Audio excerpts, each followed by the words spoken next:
allez bien. On se retrouve aujourd'hui pour ouvrir un nouveau vlog. On est vendredi 29 juillet et c'est les vacances. Je suis en vacances depuis hier après-midi. Mon fils également, je ne l'ai pas inscrit à la crèche aujourd'hui et on va profiter ensemble de ces vacances pendant 3 semaines. Donc je suis trop contente. Je vous prends à 7 h du matin parce qu'aujourd'hui ça va être une journée un petit peu consacrée à mon petit garçon. J'ai une petite cousine qui vient déjeuner, passer l'après-midi et peut-être la soirée avec nous. Donc voilà, c'est beaucoup de plaisir, je suis très contente, ça va faire du bien ces vacances. J'en avais grand besoin. Si vous avez vu le vlog précédent, je vous racontais un peu que la fin de mon travail a été un petit peu compliquée et donc c'était le moment pour les vacances et je vais en profiter. Ce matin ça va mieux et donc voilà, c'est que du bonus, c'est super cool. Je vais quand même vous montrer, je vais pas juste ouvrir le vlog comme ça, je vais vous montrer un petit peu les lectures qui vont m'accompagner, en tout cas en ce début de vlog, qui sont La mémoire du thé de Lisa Si. Je vous en ai un petit peu parlé dans le vlog précédent, pour ceux qui ne l'auraient pas vu, j'en suis à peu près à la moitié, j'adore. Je retrouve la plume de Lisa Si que j'avais découverte il y a quelques semaines dans L'île des femmes de la mer, et c'est vraiment une écriture extrêmement envoûtante et immersive.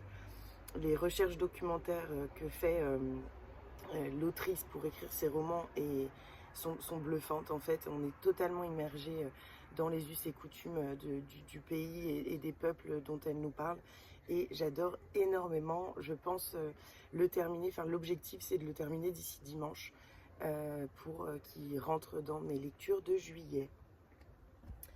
Et j'ai également débuté, c'était pas prévu, mais j'ai craqué en le voyant dans ma bibliothèque, Outlander de Diana Gabaldon, publié chez J'ai lu, que j'adore énormément, que j'ai dévoré en 2 jours. J'en suis déjà à 350 pages sur 800. C'est un énorme pavé, mais c'est un univers que je connais. Ah, attendez, j'ai mon fils qui m'appelle, j'arrive tout de suite. Bon, je vous reprends. Un petit incident dans sa chambre. Il était en train de jouer et il avait besoin de moi tout simplement. Et donc je vous disais, j'ai débuté ce livre que je dévore. Je connais l'histoire un peu par cœur parce que je suis une grande fan de la série qui est sortie sur Netflix. Et donc voilà, ça se lit extrêmement bien. L'écriture est très immersive et le côté historique me plaît énormément. Donc voilà, j'en apprends forcément un petit peu de façon différente que sur la série. Et je ne suis pas du tout déçue d'avoir débuté ce roman parce que on a des petits détails différents et définitivement en livre, c'est pas vraiment meilleur parce que je suis vraiment une fan inconditionnelle de la série, donc je veux pas la dévaloriser, mais j'aime beaucoup découvrir cette histoire dans un roman. Et voilà, donc je vous en reparlerai sûrement dans ce vlog si je le continue et que je le termine cette semaine. Et puis voilà, et ben je reprendrai la caméra dès que j'ai un petit moment, sûrement ce week-end. Et puis voilà, j'espère que vous passez un joli moment.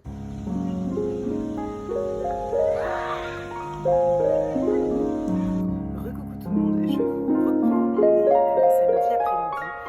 On avait prévu d'aller à la piscine ce matin et de rentrer tranquillement. Et puis en fait, la piscine était fermée. Donc on a décidé avec un ami et son fils d'aller boire un coup, d'aller manger au McDo, puis d'aller à la piscine à l'ouverture à 14 h. Donc autant dire que ce fut une grosse journée. Là on vient de rentrer, il est 16 h, 16 h 30 à peu près. Et on avait décidé de sauter la sieste de Léon parce qu'il est tard et que enfin voilà, il était plutôt en forme. Et en fait, il a demandé à son papa de faire une sieste avec lui. Donc, ils se sont enfermés dans notre chambre tous les deux et ils font une sieste tous les deux. En effet, la piscine, ça claque et je pense qu'il en avait bien besoin. Donc, moi, j'ai un petit moment tranquille et je vais lire. Alors, je vais vous en parler après. Tout d'abord, j'ai reçu la version finale de Pour que chantent les montagnes de Nguyen Phan Kemei, publié chez Charleston.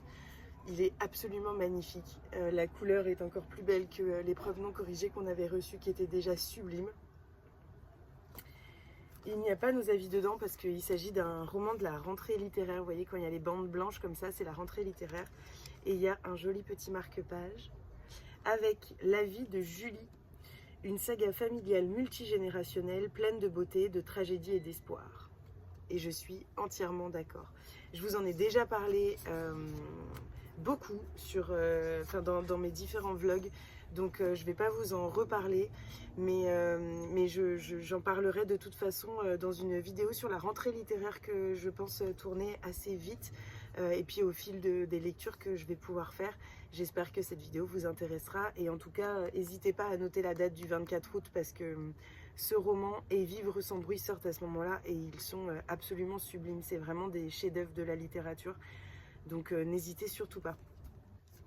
Et là, je vais débuter une lecture audio, mais que j'ai également en papier forcément, qui est Les Hauts de Hurlevent. En fait, je l'ai déjà commencé il y a longtemps, mais jamais terminé. Je sais pas pourquoi j'arrivais pas trop à être dedans, à être dans les bonnes dispositions pour le lire. Et puis là, je sais pas, il m'appelle, ça fait plusieurs jours, semaines que j'y pense. Et je me dis pourquoi pas profiter de cet été, des vacances, pour lire un classique, découvrir un classique. Et puis voilà, avec la lecture audio plus la lecture papier, ça me permet de faire un petit... voilà, d'utiliser les moments à bon escient, suivant quand est-ce que je peux lire et voilà, le format le plus adapté à ce moment-là. Et le marque-page qui va m'accompagner, c'est un marque-page fabriqué par Pétronille. Je ne sais pas si vous connaissez, j'espère que vous voyez bien. Elle s'appelle Dans tous mes états sur Instagram et j'adore ce marque-page qu'elle a fait main, que je trouve absolument sublime. Et voilà, je trouvais qu'il allait extrêmement bien avec mon livre, avec mon édition. Donc c'est celui qui va m'accompagner et je pense le prendre donc pour tout l'été et le lire tranquillement à côté de mes autres lectures. Voilà, je suis toujours dans ma lecture de La mémoire du thé. Je pense que je l'aurai terminé demain parce que j'ai vraiment beaucoup avancé. Et puis je vous reprends très rapidement pour vous faire un petit update de mes lectures.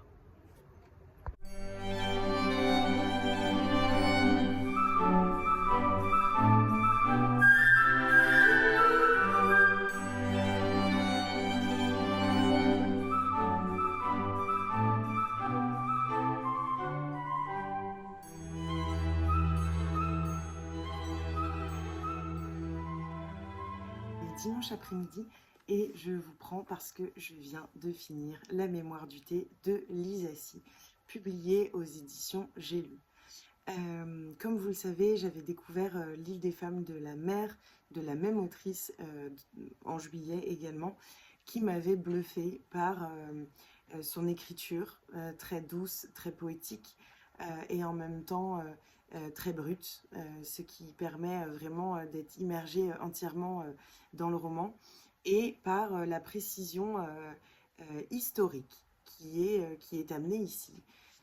Donc dans ces deux romans, et de nouveau dans celui-ci, je suis bluffée par toutes ces recherches que l'autrice, j'imagine, a dû faire pour retranscrire aussi bien et je pense avec beaucoup d'humilité et de bienveillance toutes les coutumes de ce peuple que l'on découvre ici, qui est donc le peuple Aka. Et dans ce roman, on va suivre Liane, qui fait partie du peuple Aka, qui est un peuple notamment très proche de la culture du thé. Et dans ce roman, toute la brutalité du roman, tous les sujets extrêmement forts abordés. On parle de beaucoup de sujets différents, comme le féminisme, les violences, et tout ce qui a trait aux nouvelles technologies et aux bouleversements que cela peut produire dans des petites minorités, des petits villages reculés, qui se voient transformés avec l'arrivée de l'électricité, par exemple. Je vous avoue qu'au début, quand j'ai lu ce roman, je me suis dit, mais en fait, si j'avais pas regardé les dates, j'aurais cru qu'on me parlait d'un peuple, d'une minorité qui vit au début du siècle, peut-être même au siècle d'avant. Il s'avère que non, on suit l'histoire de Liane dans les années 1990, et donc en fait, c'est vraiment tout proche, et en même temps, c'est une minorité tellement lointaine par rapport à nous, par rapport à nos us et coutumes propres ici, et même je pense aux us et coutumes de la Chine industrialisée et des grandes villes chinoises, parce que ici l'autrice nous emmène vraiment aux confins de la Chine. J'ai adoré ce voyage. Elle réussit entièrement, comme avec les Ainos, à nous parler du peuple en priorité. C'est vraiment un roman qui vient mettre en avant en fait ces minorités, mettre en avant ces peuples qui font partie d'un plus grand peuple et qui ont leurs us et coutumes à eux et qui se battent pour les garder. C'est un roman qui m'a bouleversée. Alors j'ai pas eu un coup de cœur comme pour le roman de L'île des femmes de la mer. Je sais pas pourquoi. Ce que je peux vous dire, c'est que j'ai été totalement envoûtée parce que tout ce qui est brutal dans ce roman, tout ce qui est abordé de façon très dure, est en fait enveloppé de douceur par le thé. Et j'ai beaucoup aimé découvrir à quel point le thé a une grande importance pour ce peuple et pour le peuple chinois en général. C'était vraiment un superbe moment de lecture que je ne peux que vous recommander. Voilà, n'hésitez pas à m'en faire un retour. Ce sera ma dernière lecture du mois d'août et du mois de juillet, pardon. On n'est pas encore en août, ce sera demain. Là, on est le dimanche 31. Donc, ce sera ma dernière lecture du mois d'août. Oh, je le redis. Ce sera ma dernière lecture du mois de juillet et j'en suis très contente. Et donc, je pense continuer aujourd'hui les Hauts de Hurlevent que je n'ai pas sur moi. Hier soir, après, il y a des amis qui sont passés et après, j'ai lu en audio. Donc, en fait, j'ai écouté les Hauts de Hurlevent pendant 1 heure et demie, je crois. Et c'était un super moment. En fait, vraiment, je prends de plus en plus de plaisir à écouter des livres. Parce que je peux faire autre chose, parce que j'aime... alors souvent j'écoute une petite bande-annonce pour voir si la voix me plaît, si l'intonation me plaît, etc. Et vraiment pour le coup, dans les Hauts de Hurlevent publiés par Audible, j'aime beaucoup. Donc je suis très contente et je pense que je vais intervertir entre le roman et l'écoute. Voilà, je pense même que je vais prendre le livre en vacances s'il me reste un petit peu de place dans ma valise. Et j'attends, j'espère le recevoir avant de partir, le roman de Mrs. Boukiermond de Sarah, qui est sorti donc dans les éditions Hurlevent, qui est la maison d'édition de Sarah, de Alexia et de Marion, pardon. Et voilà, j'espère le recevoir. Normalement, il sera envoyé lundi. Et donc, potentiellement, je l'aurai reçu avant de partir lundi prochain. Voilà, c'est un gros pavé, mais je pense que je vais me délecter de lire ce livre au bord de l'eau. Voilà, j'aimerais bien et ce serait un grand bonheur. Donc, je l'attends avec impatience. Mais donc, un gros pavé de, je ne sais pas exactement combien de pages, mais au moins 600 ou 700, qui est en plus un format... pas broché, mais vraiment cartonné. Enfin, c'est un beau livre.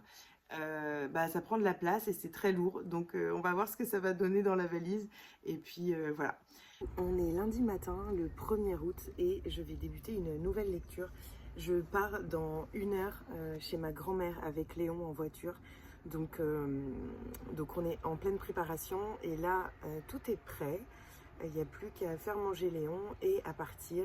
Normalement, j'ai bien calculé et ce sera l'heure de sa sieste, ce qui serait arrangeant pour les 4 heures de voiture qu'on a à faire. Et donc, pour ces 3-4 jours là-bas, d'abord, ce sera une ENC Charleston qui va m'accompagner sur ma liseuse. Et puis, j'ai quand même décidé d'emporter... Alors, en fait, il faut savoir que je rentre en train. Et que, parce que je vais sûrement laisser la voiture à mon petit frère. Et donc, il était indispensable que je n'ai pas trop de choses, même si je crois que j'ai 3 sacs plus Léon, donc ça risque d'être compliqué dans le train, mais je verrai peut-être que mon petit frère, pour le coup, gardera certaines affaires avec lui et me les ramènera quand il rentrera. En tout cas, j'ai décidé d'emporter Par-delà l'attente de Julia Mikovsky, qui sortira le 25 août chez J.C. Lattès. C'est un livre qui me fait super envie et donc j'avais envie de le dévorer à ce moment-là. surtout qu'il est assez court, il fait 200 pages et donc je pense qu'il va m'accompagner au début de mon séjour là-bas, parce que forcément la campagne, je pense qu'aux heures de sieste de Léon, et puis le soir j'aurai un petit peu le loisir de lire, et puis potentiellement un petit peu aussi quand ma grand-mère ou mon petit frère s'occuperont de Léon. Voilà, je vais vous lire le petit résumé et puis après je vous reprendrai, je pense, dans le Berry pour vous montrer un petit peu les jolis paysages de la campagne française. Le Mans, 29 septembre 1933. Maître Germaine Brière prononce les derniers mots de sa plaidoirie. Sur le banc des accusés, les sœurs Papin, les deux bonnes qui ont tué leur patronne. Il est minuit passé, les jurés rejoignent la salle des délibérations.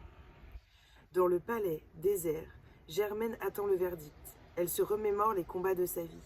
Bientôt, elle sera l'avocate qui a sauvé les domestiques assassines, ou celle qui a échoué face à une justice d'hommes et de notables. Le triomphe ou la honte ne reste qu'à espérer. Au cœur d'un fait divers qui ne cesse de fasciner, Julia Minkowski brosse le portrait d'une femme libre et révoltée. En nous plongeant dans la psyché de sa consoeur, figure oubliée de l'histoire, maître Julia Minkowski déploie avec maestria sa plume de romancière dans un premier texte puissant et vibrant. J'ai trop hâte de le lire et je vous en reparle très très vite.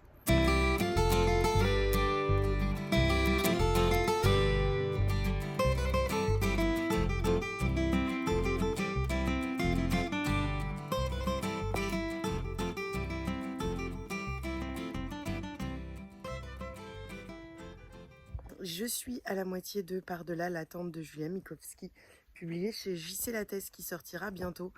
Je vous en parle un petit peu, mais pas trop, parce que je vous donnerai mon avis vraiment détaillé dans la vidéo sur la rentrée littéraire. Mais c'était juste pour vous faire un petit update. J'ai adoré, enfin j'adore cette lecture. On est vraiment plongé dans les pensées et dans la vie de l'avocate qui s'est occupée de défendre les sœurs Papin. Les sœurs Papin, donc en 1930. C'est vraiment super intéressant. Je passe un super moment. C'est très bien écrit, je trouve, très fluide. Et en même temps, enfin, voilà, c'est très intelligent. L'autrice est avocate pénaliste, donc je pense qu'elle a l'habitude d'écrire, même si écrire un roman, c'est pas exactement la même chose. En tout cas, j'aime énormément, et si le sujet vous intéresse, franchement, foncez, parce que c'est super intéressant. Voilà, et je vous en ferai un retour final de toute façon, comme je vous ai dit dans la vidéo sur la rentrée littéraire. Je suis de retour chez moi et j'ai deux belles réceptions à vous montrer. Je viens d'arriver, le voyage a été compliqué. Il s'avère que Léon a été malade les 2 derniers jours de notre week-end de 3 jours, donc autant vous dire que c'était pas l'éclate. Bon, on a pu quand même s'amuser, on était à la campagne, donc en même temps le programme c'était surtout de se reposer, mais c'était un petit peu compliqué. Et là, le retour toute seule en train, avec 3 bagages et un petit garçon qui ne veut pas et ne peut pas tellement marcher vu qu'il est malade, et bah ça a été sportif, voilà. Donc je me suis munie d'une grande bouteille d'eau bien fraîche. J'ai terminé dans le train Par-delà l'attente de Julia Minkowski. Je vous en ai un petit peu parlé dans les plans précédents. Je vous en reparlerai dans la vidéo rentrée littéraire, mais j'ai vraiment beaucoup aimé. J'ai trouvé l'écriture extrêmement fluide et extrêmement précise, et j'ai beaucoup aimé découvrir l'histoire des sœurs Papin, mais en fait au-delà de ça, de rentrer un petit peu dans l'esprit d'une avocate pénaliste qui défend 2 femmes qui sont meurtrières, tout simplement. Donc voilà, j'ai beaucoup aimé, et j'ai hâte de vous en reparler plus longuement. Voilà. Et donc je suis rentrée et j'ai reçu 2 magnifiques romans. Tout d'abord, 3 sœurs, qui est écrit par Laura Poggioli. C'est publié chez l'Iconoclaste et ça sort, je crois, le 18 août. Si je me suis trompée, je vous mettrai un petit astérix juste en dessous. C'est un roman qui me faisait très très envie. En fait, j'étais allée à la soirée de lancement de la collection Proche, donc entre l'Iconoclaste et les Arènes. Et donc j'ai rencontré l'équipe, etc. J'avais été plusieurs fois invitée, notamment en fait à la soirée de la rentrée littéraire, mais j'avais pas pu y aller. Et j'ai demandé ce roman, qui était, donc il y en a 3 qui sortent et c'était celui qui me faisait le plus envie. Et vu que j'ai déjà beaucoup de livres à lire cette année, je me suis concentrée sur celui-ci. Je vais vous lire le petit résumé pour ceux qui ne connaissent pas. Quand la police de Moscou est arrivée, les 3 sœurs étaient assises le long du mur à côté du cadavre de leur père. Il avait le poil noir, le ventre gras, une croix dorée autour du cou. Depuis des années, il s'en prenait à elles, les insultait, les frappait, la nuit, le jour. Alors, elles l'ont tué. La Russie s'est déchirée à propos de ce crime, parce qu'il lui renvoie son image, celle d'une violence domestique impunie. À 20 ans, Laura Pioglioli a vécu à Moscou. Elle aimait tout. La sonorité de la langue, boire et sortir, chanter du rock. Elle a rencontré Mitya, son grand amour. Parfois, il lui donnait des coups, mais elle pensait que c'était sa faute. S'il te bat, c'est qu'il t'aime, dit un proverbe russe. J'ai vraiment hâte de le lire. Je pense que ma valise de livres que j'avais plus ou moins clôturée va beaucoup évoluer. Il va falloir que je me pose un petit peu pour savoir ce que j'emmène exactement. Mais celui-ci me fait extrêmement envie. Et en plus, il a l'air assez court. Donc voilà, je vais voir. Il fait 250 pages. Et j'ai reçu un magnifique roman, Le cœur singulier de Millie Davis, de Sarah Yarmont, publié aux éditions Hurlevent. C'est un livre qui me faisait extrêmement envie, mais regardez-moi cette beauté éditoriale. C'est un roman relié, je le trouve absolument sublime. Je ne vais pas vous lire la 4e, tout simplement parce que j'ai déjà entendu beaucoup d'avis sur YouTube. J'ai vu beaucoup d'avis passer et j'ai pas envie de lire le résumé et d'en savoir encore plus. Ça y est, je l'ai entre les mains et je vais découvrir. J'avais lu Amour, gluten et sororité de Sarah, qu'elle avait auto-édité et que j'avais absolument adoré, alors que c'était pas forcément mon style, mais son écriture m'avait vraiment envoûtée et j'avais adoré être auprès de ces personnages. Et donc forcément, il fallait à un moment que je me retrouve avec ce roman entre mes mains pour pouvoir le lire. J'espérais pouvoir le prendre en vacances. Alors je suis en voiture, donc c'est pas si compliqué que ça, mais de 1, il est magnifique et j'aurais très peur de l'abîmer. Et de 2, il est énorme, il fait 800 pages et j'ai un peu peur. Voilà, regardez-moi ça. La lecture va être divine. J'adore. Je suis complètement fan du travail éditorial sur ce roman. Donc je vais voir, mais j'ai extrêmement envie de le prendre en vacances. Je crois que c'est ce dont j'ai besoin. Voilà, mais on va voir ça. Je vais prendre la décision. J'en profite pour clôturer ce vlog parce que ce soir je ne vais pas pouvoir vous prendre et j'aimerais bien que le vlog sorte demain matin à 7 h. Donc voilà. J'espère que vous avez passé un très joli moment avec moi, que vous avez découvert de belles lectures, même si ce vlog était un petit peu décousu forcément, vu que les 3 derniers jours j'étais chez ma grand-mère avec mon petit garçon. Mais j'espère que ça vous aura plu quand même. N'hésitez pas à m'encourager en mettant un petit like ou un petit commentaire si vous avez des choses à partager. Et puis on se retrouve très vite, notamment mercredi, pour une vidéo Les Chroniques de Léon, où je vous présente des albums de littérature engagée pour enfants. Et puis vendredi prochain pour un nouveau vlog.